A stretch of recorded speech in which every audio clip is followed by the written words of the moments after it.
Camille Saint-Silly, le principal du collège Sadi Carnot, a reçu une délégation du conseil départemental aujourd'hui. Cette dernière est venue faire le point sur les travaux réalisés et ceux à effectuer. L'établissement a été inauguré en 1970.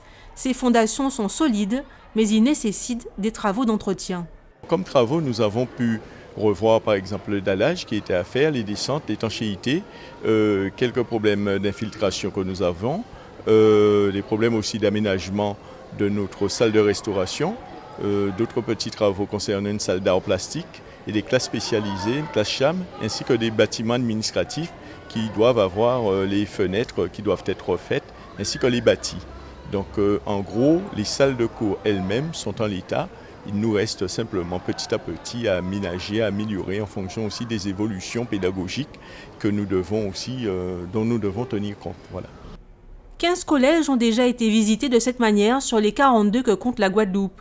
Il s'agit de s'assurer que la programmation qui avait été faite en collaboration avec le rectorat a bien été respectée. Le plus souvent, les travaux concernent la restauration scolaire, les installations sportives, la mise aux normes parasismiques et des réparations diverses.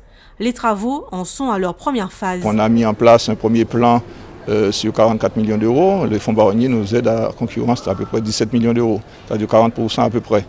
Et donc, à part ces fonds-là, voilà, ce sont les fonds propres du conseil départemental. La délégation du conseil départemental continuera ses visites de terrain jusqu'au 3 décembre prochain. Son bilan est plutôt positif. Depuis les années 80, l'état des collèges s'est nettement amélioré.